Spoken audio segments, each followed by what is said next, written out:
Bonjour, je m'appelle Uwe Maskos, je suis directeur de recherche à l'Institut Pasteur où je dirige une unité qui s'intéresse à la fonction du récepteur nicotinique. Dans notre unité, on s'intéresse au récepteur nicotinique qui est une protéine exprimée dans le cerveau de l'homme et qui capte la nicotine. On vient de publier une étude qui met en évidence des altérations génétiques chez l'homme, alors des mutations dans le génome qui prédisposent au tabagisme. Et plus précisément, sur une phase très importante qui est la rechute après d'avoir essayé d'être abstinent.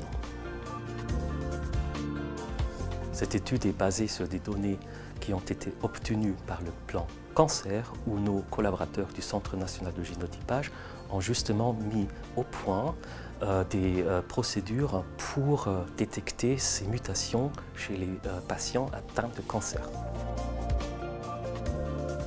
Avec nos collaborateurs de longue date de Sorbonne Université et de l'INSERM, on a pu démontrer que cette altération génétique prédispose alors le porteur de cette mutation de ne pas tenir et de reprendre la cigarette beaucoup plus rapidement que les sujets qui n'ont pas cette altération génétique.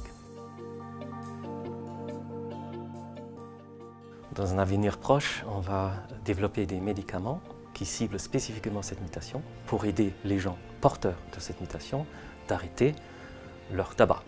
Mais ceci ne devra pas servir comme excuse pour ne pas essayer d'arrêter. Surtout, il ne faut pas oublier que c'est quand même 40% de la population européenne qui est porteur de cette mutation.